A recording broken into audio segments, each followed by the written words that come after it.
Hey friends, I have another story by one of our favorites, John Klassen, today. It is called The Dark by Lemony Snicket and illustrated by John Klassen. I picked that illustration out anywhere. I knew who it was because I remember his book so well. Uh, True story, I was not always a fan of The Dark when I was younger. I used to hear things in it that would make me scared or afraid, and I'd want to be around my brother or sister or my parents. But as I got more used to the dark and listening with opener ears and got to experience all of the ways you could still enjoy the world without seeing everything. So this is called The Dark by Lemony Snicket.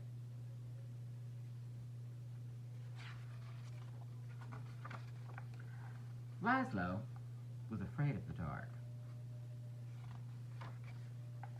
The Dark lived in the same house as Laszlo, a big place with a creaky roof, smooth, cold windows, and several sets of stairs. Sometimes the Dark hid in the closet. Sometimes it sat behind the shower curtain. But mostly it spent its time in the basement. All day long the Dark would wait in the distant corner, far from the squeaks and rattles of the washing machine, pressed up against some old damp boxes and a chest of drawers nobody ever opened. At night, of course, the Dark went out and spread itself against the windows and doors of Laszlo's house.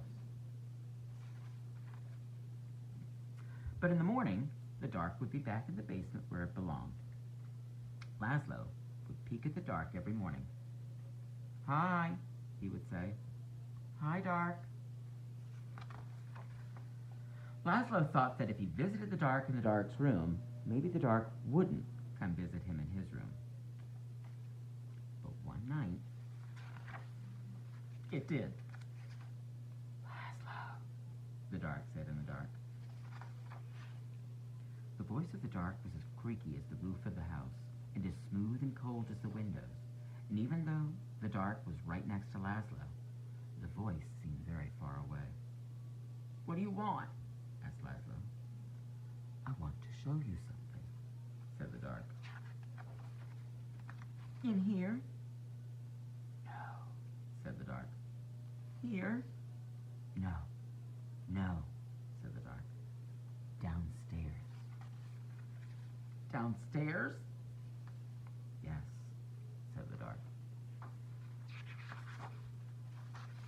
In Laszlo's living room was the biggest window in the house.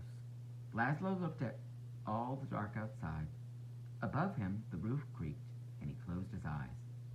Now, the Dark was all Laszlo could see. "No, no," said the Dark again. "Not there. Down here." "In the basement?" asked Laszlo. "Yes," said the Dark. Laszlo had never dared come to the basement, come to the dark room at night. "Come closer," said the Dark. Laszlo came closer. "Even closer," said the Dark. "You might be afraid of the dark, but the Dark is not afraid of you.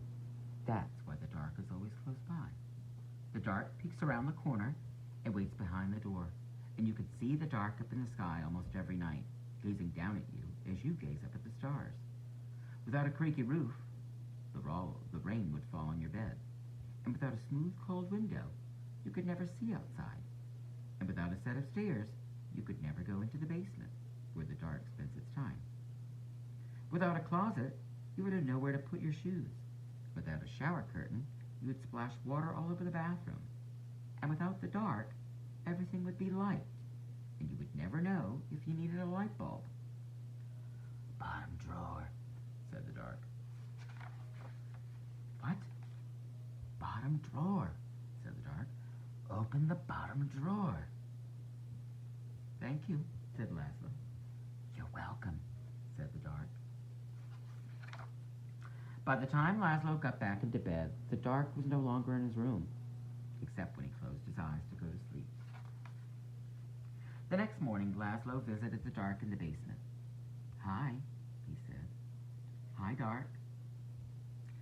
The Dark didn't answer, but the bottom drawer was still open, so it looked like something in the corner was smiling. The dark kept on living with Laszlo, but it never bothered him again. Oh, I like that. He really overcame his fears and embraced the dark, didn't he?